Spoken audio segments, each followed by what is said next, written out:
In today's class, we're going to be discussing Chapter 4, Product and Service Design. To get to that, again, you go into Blackboard as normal for this class. Content, we're in week 5, and we're going to open up the Chapter 4 PowerPoint slideshow.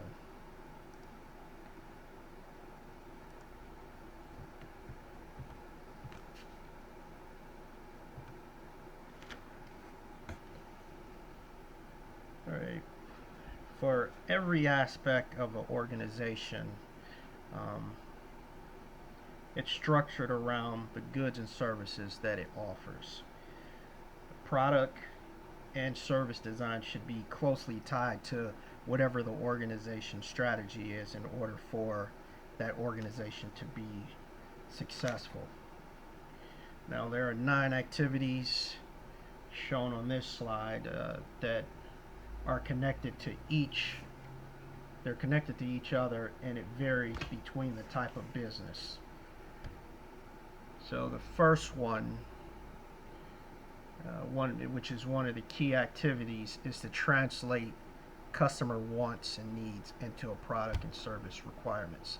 This is done using the QFD, which we'll discuss a little bit later on in this chapter. Second thing is refine existing products and services. Every company goes through this.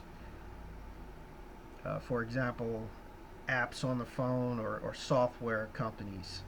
They come out with updates which are made to improve the apps or the software, even from the time that,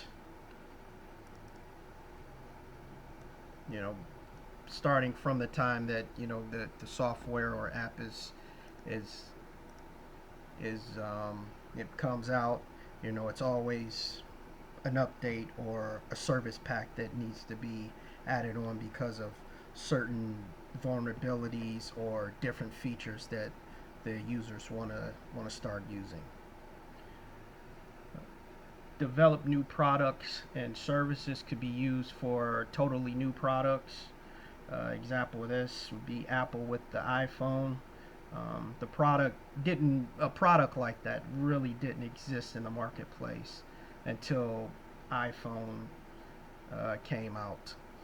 Things like keyboards, physical keyboards on the phone were pretty standard for those phones until iPhone came out with you don't need to have a physical keyboard and you have touch screen. So the iPhone kind of revolutionized the cell phone market by coming up with things like that. Formulate quality goals while designing is important to remember.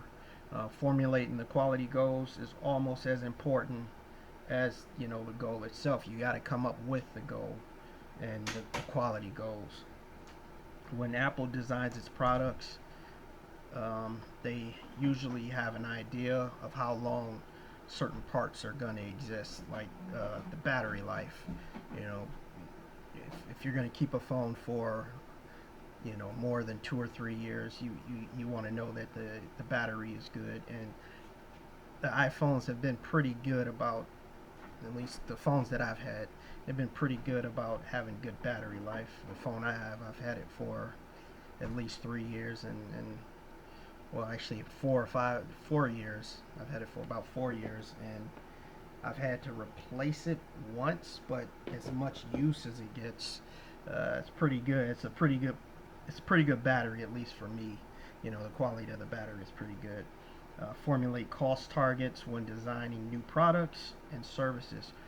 Cost targets are very important because companies don't have an unlimited supply of money. So everything that they need for a product or service has to be budgeted so that the company doesn't run out of money while they're designing a product or a service.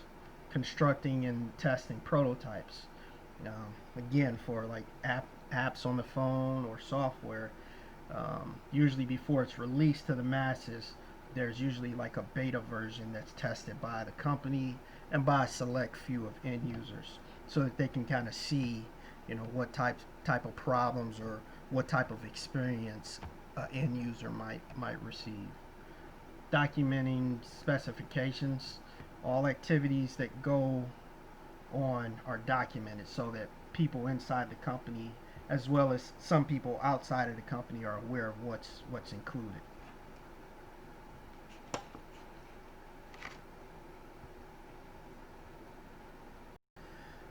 Some reasons that companies design or redesign products or services has a lot to do with the market opportunities or threats that the company may experience.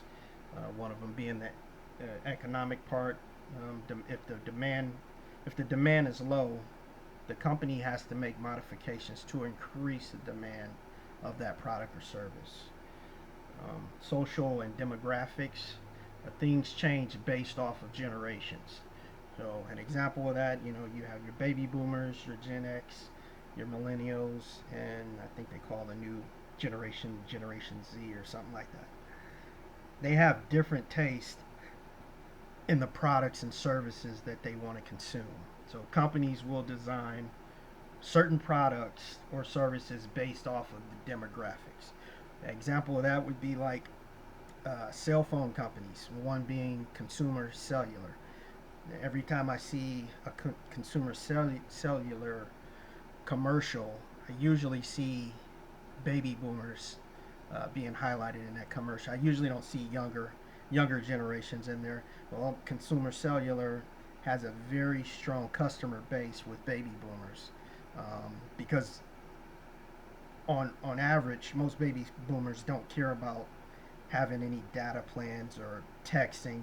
They just basically want to have a phone that they can pick up and call someone if they need to. Political liability or legal.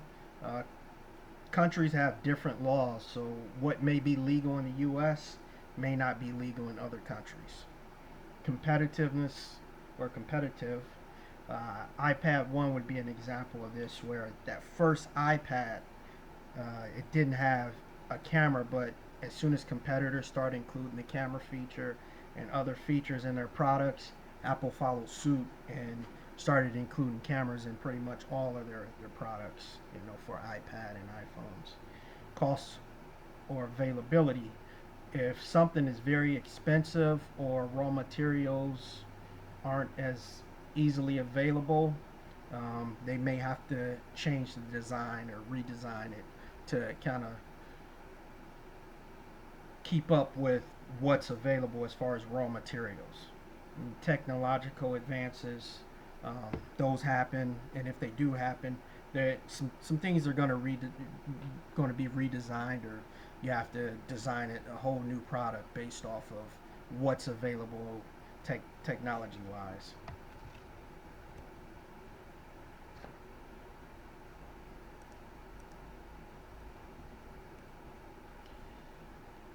Ideas for new or redesigned products or services come from a variety of sources like customers, the supply chain, competitors, employees, and also research. So as far as customers, they get ideas. Companies and organizations get ideas from customers when they do surveys, when they have focus groups, any type of complaints, which customers or companies usually don't like, but sometimes those complaints are valid and very helpful, and then some unsolicited suggestions that are given for improvement.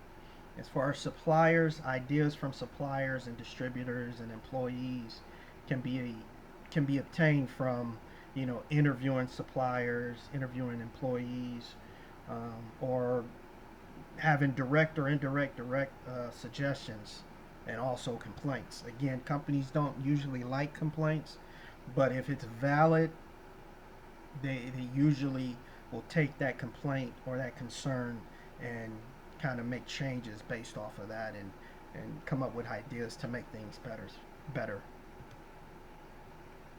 Competitor base is one of the strongest motivators for new or improved products and services for competitors or from competitors. By studying how a competitor operates, or by studying things like return policies that companies have, or warranties that they give, or how the company, their competitor prices.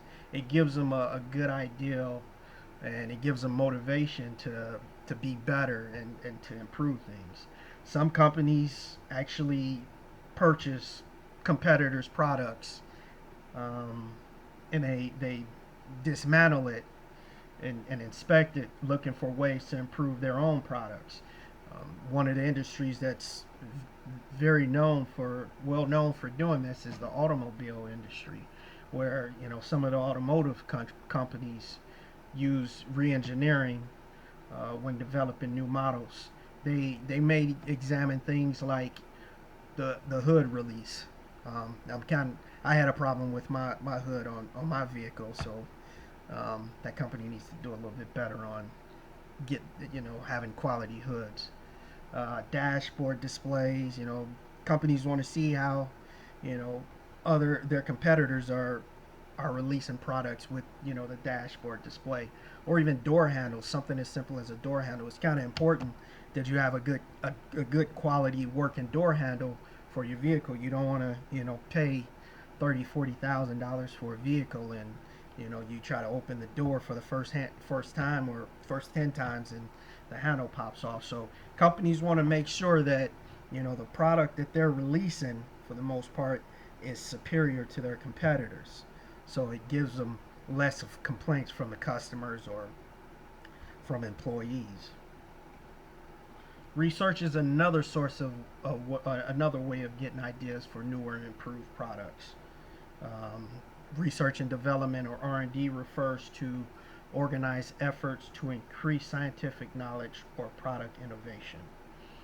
Most of the advances in the semiconductor industry, in medicine, in the communications sector, and also in space technology can be attributed to R&D efforts from colleges, research foundations, and governmental agencies and private companies um, help out with R&D. The benefits of having a successful R&D um, department can be tremendous for a company or an organization. Some research leads to patents that may lead to potential licensing and royalty. So there's a financial benefit from having a good R&D department if you're able to patent a design or patent a product. Um, but costs of R&D can also be very high. Some companies spend more than excess of $1 billion a day on R&D. Larger companies in industries like the automotive industry or the computer industry or pharmaceutical, I'm pretty sure they probably spend more than $1 million a day. But that research and development actually adds to the products that they're putting out there, and it gives them sometimes it gives them a competitive advantage. With COVID-19 going on right now, you know I'm sure that there's more than there's tens of millions of dollars being spent daily on trying to come up with the vaccine. So R&D is very important when it comes to um, finding, getting ideas for new or improved products and services. Designers have to be very careful to take into account a wide array of legal and ethical considerations. Most organizations are subject to numerous government agencies that regulate them. Among some of the most familiar ones, um, federal agencies that people may have heard from or may have had to deal with or interact with would be the Food and Drug Administration, or FDA, Occupational Health and Safety Administration, or what they call OSHA, Environmental Protection Agency, EPA. In Northeast Ohio, you know, we should be happy for the EPA. Back in the probably mid think it was before I was born, so probably the mid 70s, maybe the early 70s. The Lake Erie in Cleveland, Ohio, was kind of known as a kind of a dumpster fire, and literally, the lake did catch on fire because of all of the nasty stuff that was in it. The EPA came in, started putting regulations on what could be dumped into the water, and if it was found that a company was dumping, they gave them fines. Well, Cleveland should be very thankful for the EPA, because with the EPA they put in all those guidelines that help the water supply become uh, better, and useful, and being able to be used, and you can drink it and not have to worry about what's in the water, or even worrying about your water catching on fire. Product liability can be a strong incentive for design improvements. It's the responsibility of a manufacturer, or if the responsibility a manufacturer has for injuries or damages caused by a default product because of poor workmanship, that can cause a lot of lawsuits. So some car companies have experienced litigation because it was found that their product, the vehicle that they put out there, caused serious accidents or serious deaths. So you want to make sure that your product is good and quality, or you're gonna have to worry about being sued and paying court costs and settlement costs and things like that. You also have to worry about the reputation that it's sending. If a customer doesn't feel that your product is safe, or is built with high quality, then they may not want to do any business with you. So it's good to make sure that your product design is top quality. Manufacturers are also faced with implied warranties created by state laws under it's called the UCC, or the Uniform Commercial Code. Ethical issues often arise in designs of products or services. It's important for operations managers and managers as a whole to be aware of ethical issues, and for the designers to adhere to certain whatever ethical standards are in that area. So, this pressure to speed up design requires a trade-off, however. So if you're worried about ethical designs, you have to worry about the speed of getting a product out, or getting a product designed. So it's a trade-off.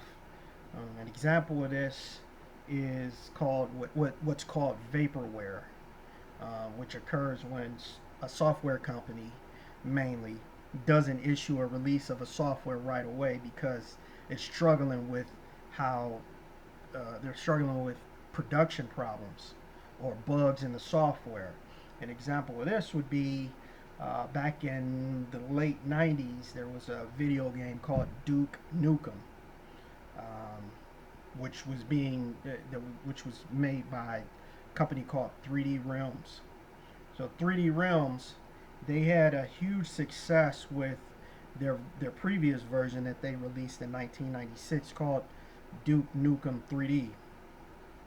Um, they thought they wanted to capitalize off of the popularity of that video game, so they started to get into early design and production of a new version of Duke Nukem. Um, they kept pushing the release date back and kept pushing it back, and for like 12 years, and then in like 2009, they actually released it, or actually they released it in 2011, not 2009. They released it in 2011. So 14 years had went past where people were waiting for a new release of a game that they enjoyed in 1996.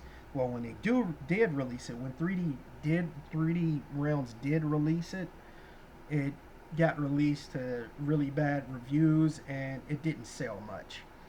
So you have to be, or so other considerations, human factors. Issues often arise in the design of consumer products, safety and liability. Those are critical issues in many instances. Again, when I discuss like car companies, um, they want to know. Consumers want to know what's the crash rating or what's the crash worthiness of a vehicle. Um, Insurance companies want to know about vehicles and crash safety. The automotive company wants to know about crash safety, and the government definitely wants to know, because if the government feels that a vehicle is being produced that's not with that has doesn't have safety in mind, well, they're going to start adding regulations and start adding fees and fines when car companies start having issues with safety and things like that. Cultural factors as well. It can result in different designs for different countries. So an example of this would be like McDonald's and their menu. Here in the U.S., we have Big Mac, Quarter Pounder, things like that. If you go over to China and you wanted chicken nuggets, well, you get garlic sauce with your chicken nuggets, or you can for a drink you can have green tea, or for ice cream, green tea iced tea or ice cream. In Israel, instead of putting their burgers on a how we make it here, we have them fried on a stove top or whatever. Well, their burgers are cooked over charcoal and it's not fried. And then in the Philippines, some of their McDonald's offer spaghetti, on the menu, and they also have cheesy butter fries. So it depends on the culture that a company is going into. They want to make sure that the item that they have available in that culture or in that country fits that country.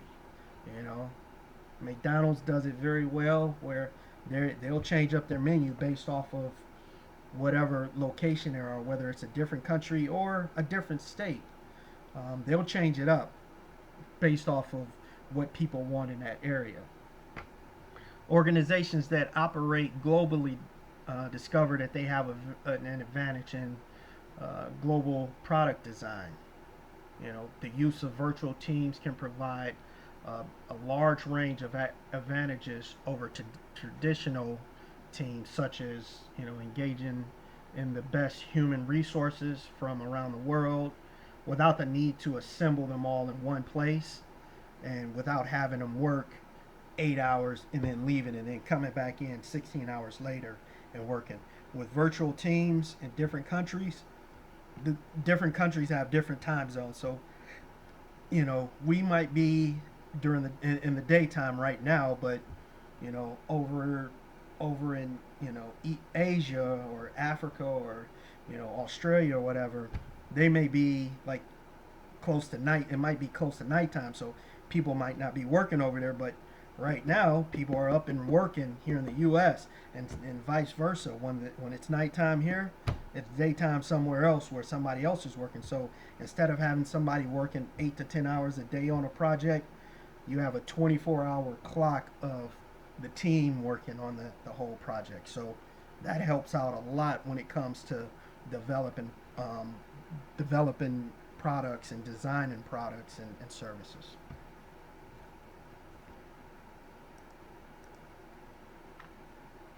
Products and service design is a focal point in the goal of sustainability. Um, Key aspects of designing for sustainability include cradle to grave assessment, which is an assessment of environmental impact of a product or service throughout its useful life. It focuses on things like global warming, smog formation, solid waste, things like that. End of life programs deal with products that have reached the end of their life, their useful life. And the purpose of these programs is to reduce dumping of products in landfills or in third world countries. IBM has done a really good job of their end-of-life programs. Over the past 15 years, IBM has collected 2 billion pounds of product waste, which could have ended up in a landfill or could have ended up in a third world country, you know, causing a lot of toxic issues and health issues with the chemicals that's included in all of the hardware and the computer parts and things like that. The three R's: recycle, reduce, reuse. Reduction of costs and materials used through value analysis, reusing parts of returned products and reselling products deemed to have additional life, and then even recycling and things like that, where we're going to recycle it, but with the plan to have whatever's recycled to be reused or used to produce another product.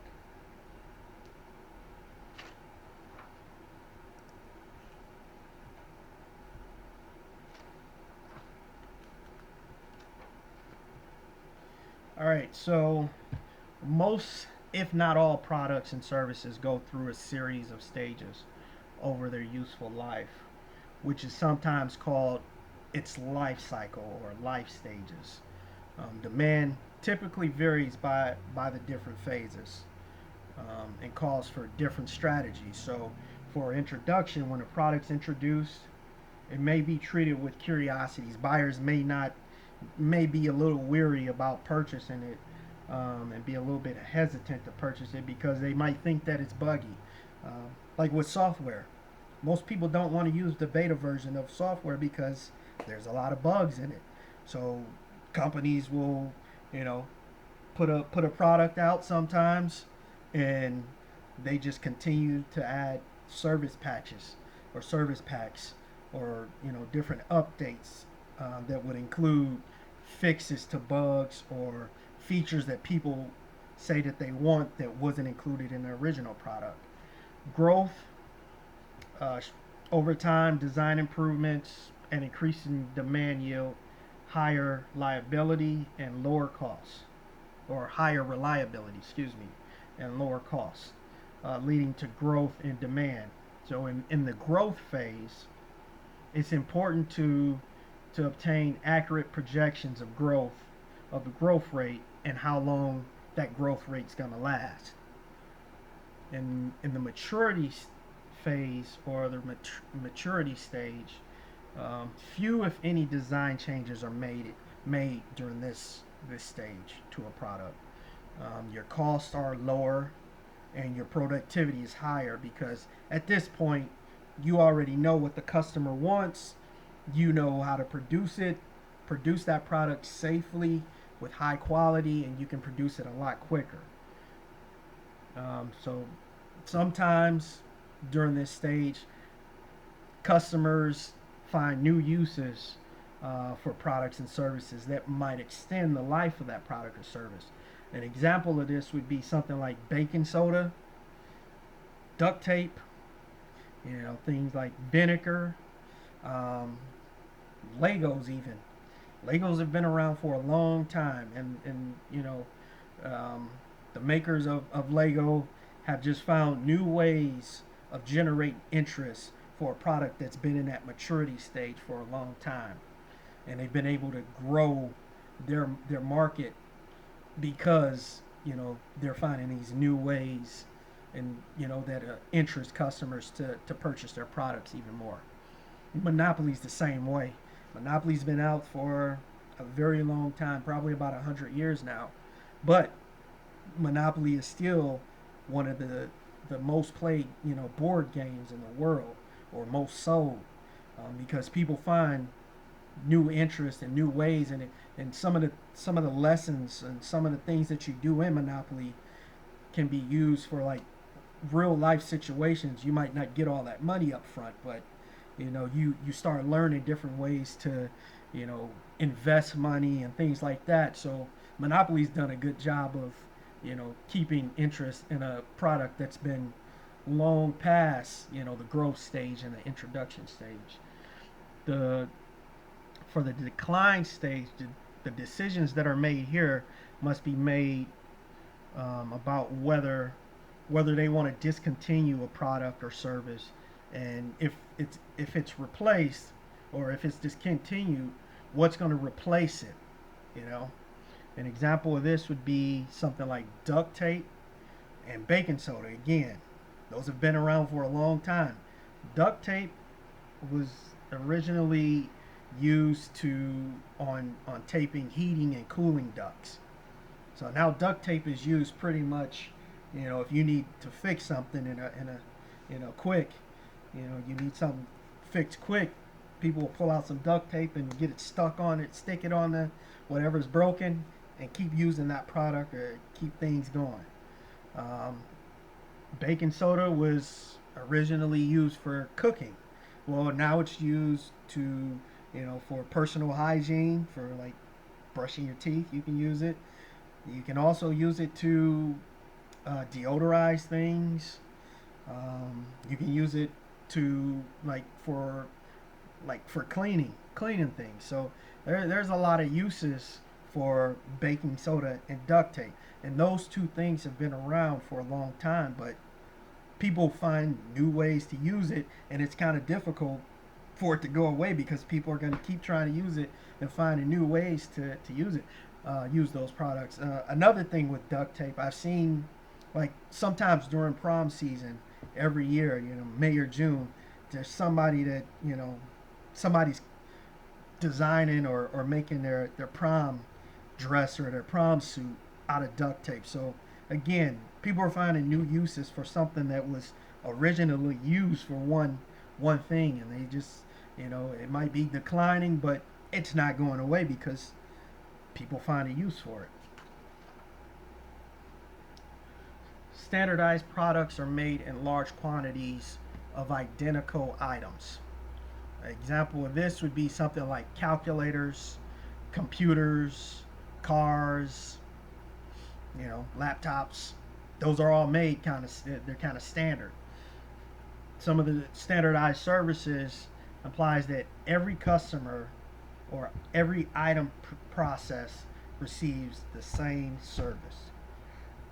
A good example of this would be like a automatic car wash, where each car that goes through, regardless of how dirty it is or how clean it is going to receive the same amount of soap, the same amount of water.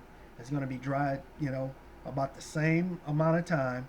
It's going to be the same process given or the same service given to the vehicle, regardless of what type of condition that vehicle's in. Standardization carries a number of advantages as well as disadvantages.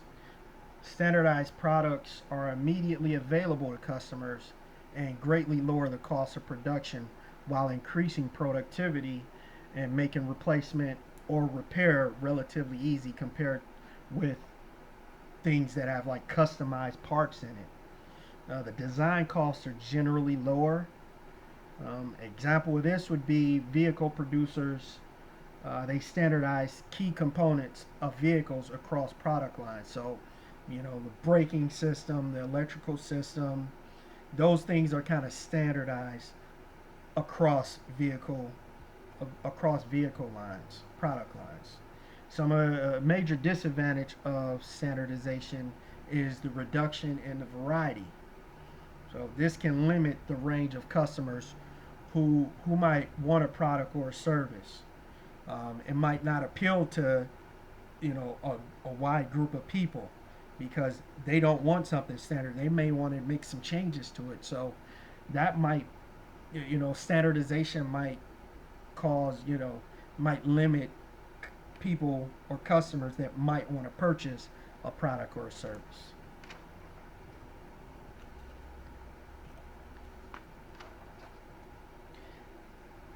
All right, so we're going to discuss reliability in a future chapter, but I'm going to at least touch on it a little bit for this chapter. Reliability is a measure of the ability of a product or part or system to perform an intended function under a prescribed set of conditions.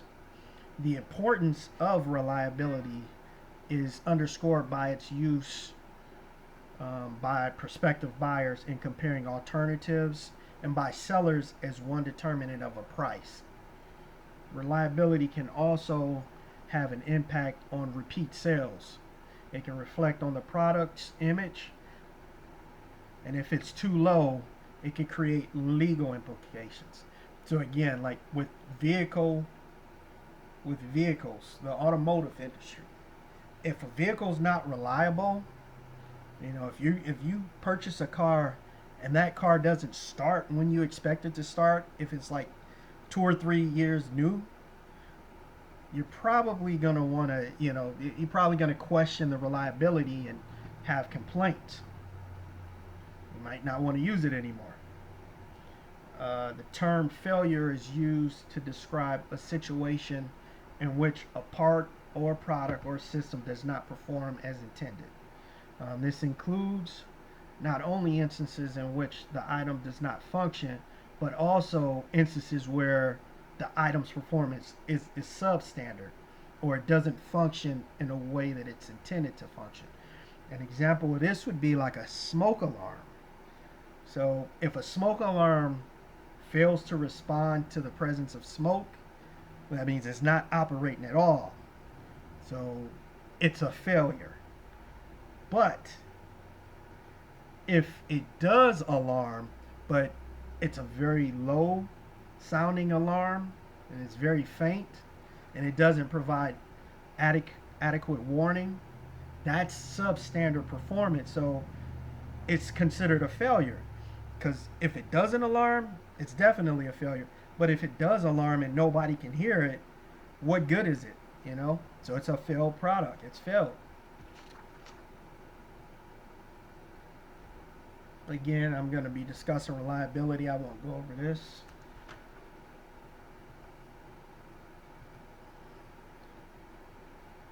Obtaining input from customers is very essential to an organization to assure that they will want, that the customer will want what's being offered for sale.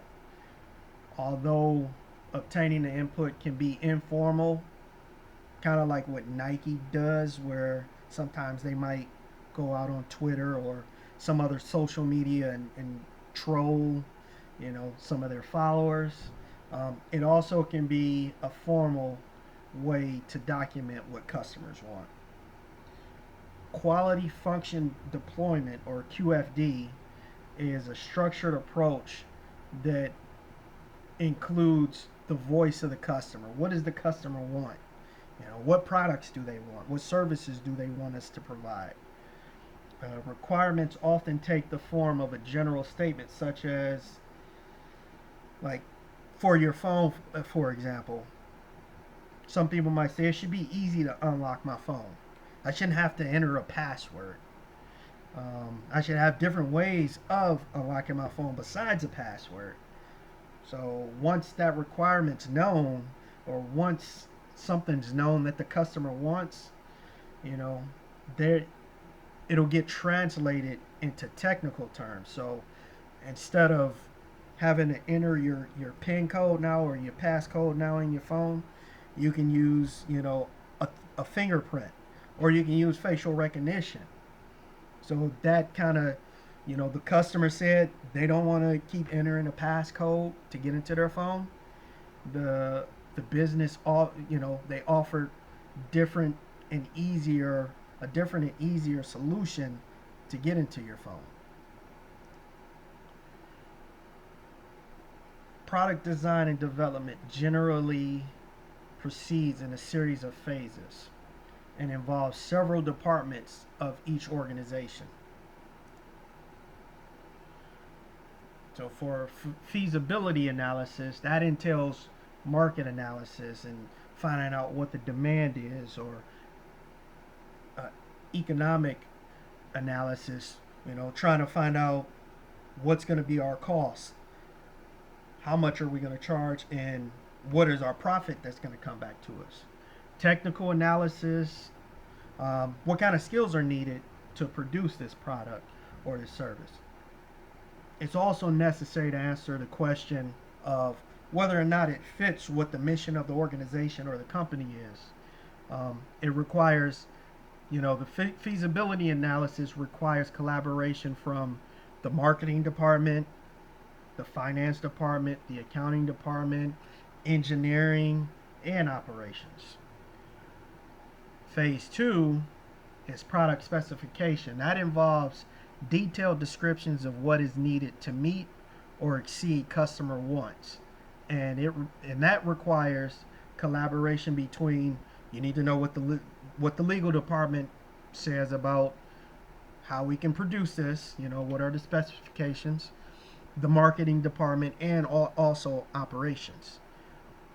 The process and specification phase, once the product specifications are given and have been set, the company turns its attention to the specifications for the process that will be needed to produce the product. This involves accounting. Is there money available? Operations. What kind of machinery is needed? What kind of skills do the employees need to have? Um, what is it going to cost?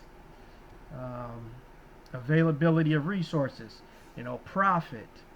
What's the profit potential? What type of quality are we looking for? What does the customer want as far as quality?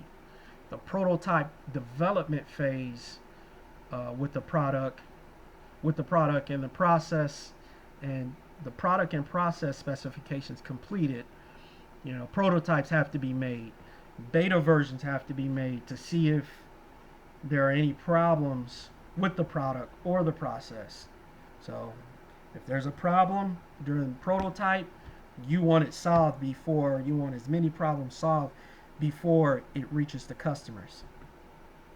The design review phase entails making any necessary changes or deciding whether or not to abandon the project as a whole. The marketing departments, they're they're involved in this. The finance department's involved. Design and operations are involved as well. A market test is used to determine whether the customer wants the product. So after you go through design, after you make sure the prototype and the designs are good, does the customer really want it? So we're going to put it out into the market and see how successful the product is as far as getting customers, um, getting them wanting to use the product or the service. So if it fails, then you're going to have to return back to the design review phase to see why it failed. And the marketing department handles this. After a successful market test, the new product is introduced and promoted. Again, it's going to be placed into the marketplace, but this time, instead of being a test, it's time to go live. It's going to be available to all of the customers, as many customers as possible. And the marketing department handles this. And then based off of the user feedback after the product's introduced, the company might make, some modifications or some changes, or change up some forecasts so that they can refine that product or that service. And generally, the marketing department does the follow up.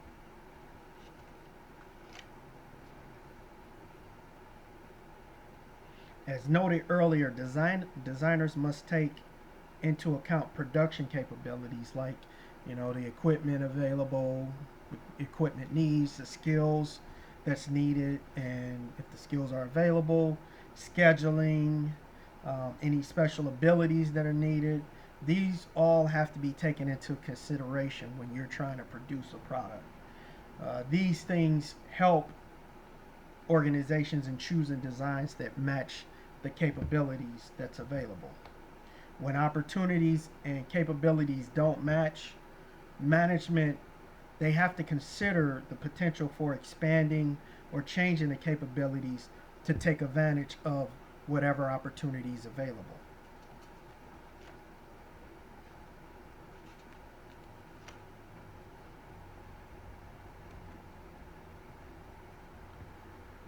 Product and service designs, they have a lot of things in common. However, there are some differences between product and service design. One of the main differences is the time of delivery for a product versus the time of delivery for a service. For products, production and delivery are usually separated in time. An example of that would be making a car, producing a car, and then that final production of the vehicle or the car being sold to a customer, being in the customer's hand. So that time could take, several weeks, several months, or several years, depending on the specifications. For a service, it's usually created right then and there. It's delivered right then and there. An example of that would be kind of like a hibachi restaurant, where of course, you order your food, but after you order your food, the chef's going to come out to your table, cook your food in front of you, and give you your food. You know, it's gonna, it takes it's very important that the chef gets your order right. The temperature of the food has to be pretty good, and it has to taste delicious right then and there. It won't go through kind of like the phases that making a vehicle or making a car for a customer goes through, where it's different steps, a lot of different steps that the customer doesn't even see. The customer just knows that a car was produced. The color, I like the color, I like the features, and I like the price of the car, so I'm going to buy it. The customer usually doesn't see what goes into making that vehicle, unlike going to a restaurant where some of the times you get to see firsthand what's being produced. You're seeing the item that you want produced right in front of you. Services are created and delivered at the same time. I just mentioned that. Services cannot be inventoried or stored. This causes restrictions on flexibility, and it makes capacity issues very important. Services are highly visible to consumers. Again, consumers usually see it. So whatever that service is, it has to be designed with the fact that customers and consumers are gonna see it.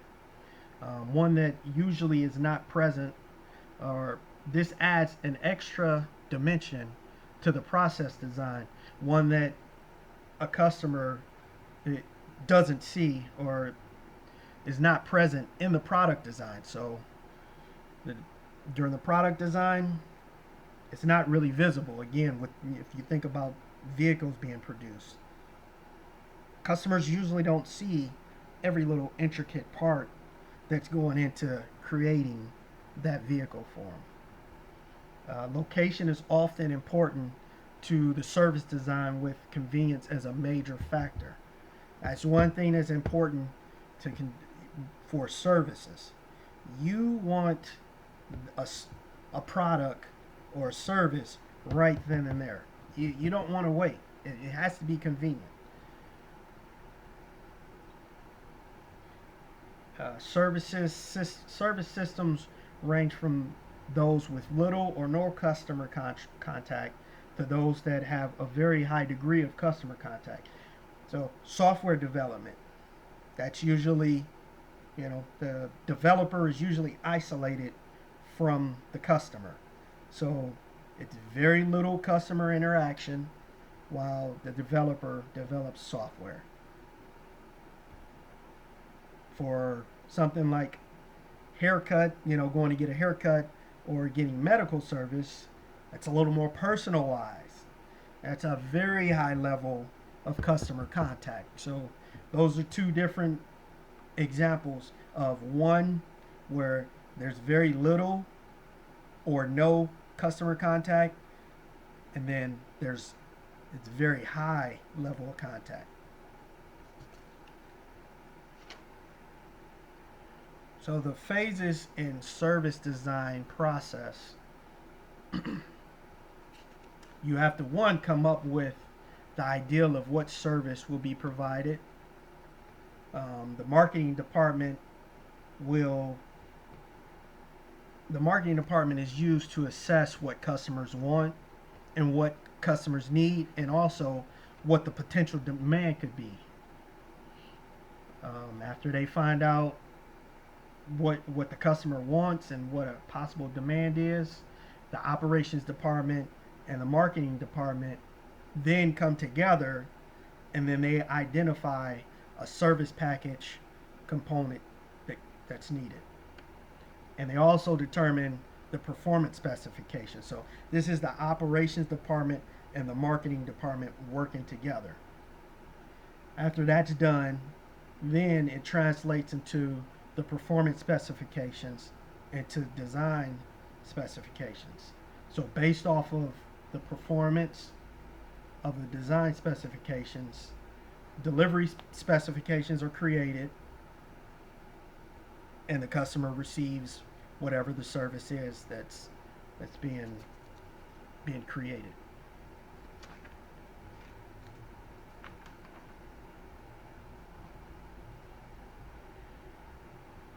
All right, so successful service design. We're going to use an example to come up with.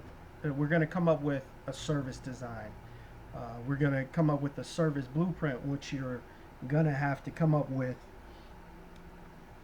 for your current event assignment that's going to be due next week.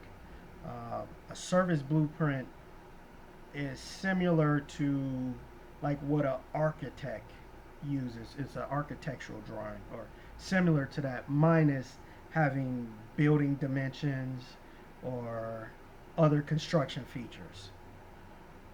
The service blueprint shows basically what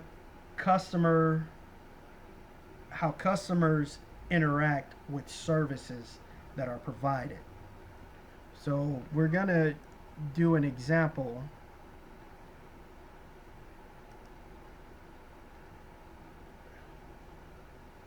An example of a restaurant. So I'm gonna title this Service Blueprint Restaurant. All right. So for this example, we're gonna do a service blueprint. I should say blueprint for a restaurant that we're not gonna name. But for this blueprint, we're gonna have customer actions,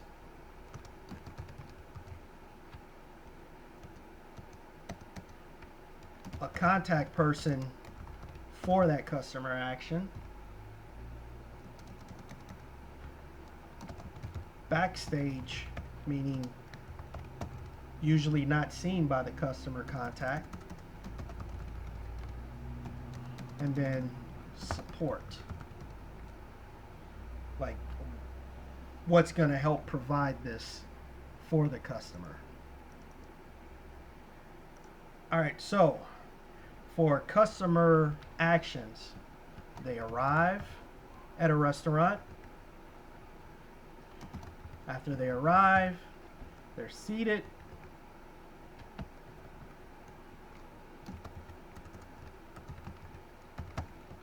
After they're seated, they order. All right, so for the customer actions, we have they first arrive. After they arrive, they are seated. After they're seated, they look over the menu and then they order. After they order, the meal comes out, they eat. After they eat, hopefully they pay and don't leave without paying. After they pay, they leave. All right, so when the customer is in contact or does something, we're going to list at least 2 failure points or 2 problems that could happen with the customer. All right, so we're not going to put anything because the customer's already taken care of, but we're going to go down to the contact people. So when the customer arrives at a restaurant, what usually happens?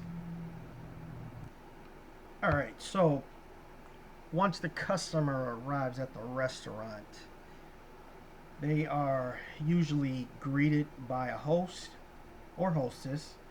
After they're greeted, the host or hostess, if there was a reservation involved, they'll check for a reservation to make sure that the customer has a reservation. If they don't, then they might put them on a waiting list. After the host or hostess confirms the reservation or confirms that there's enough seating, the host or hostess then escorts the customer to their table.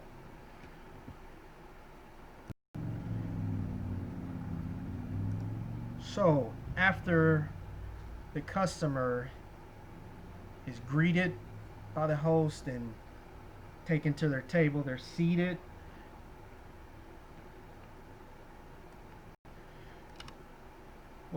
What happens after that? They might be greeted by the server, whoever their server is. Server provides them with the menu, and then the server will fill the glasses, order glasses. Alright, so we have a couple of failure points for the seated section.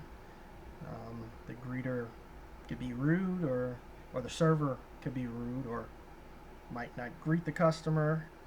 There may not be any menus available for the server to provide, or there might be a dirty glass that the server might try to fill water up with.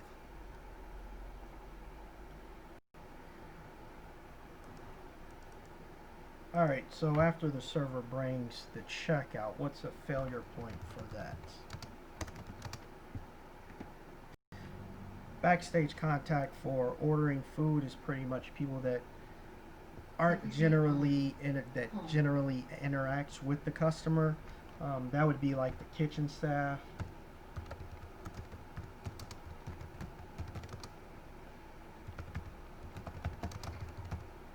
And then also, after the customer leave, hopefully the customer doesn't have to wash the dishes, but someone generally that works for the restaurant will wash the dishes so that the dishes can be used again. Support for arriving. If there's a reservation that was given or that was done beforehand, the reservation system, which would be like an app or a website. You can also order ahead using the app or website. And then also for support, you have the cashier. You have to pay somebody. And then after you leave, laundry service. And also customer service, where they may check online for online reviews.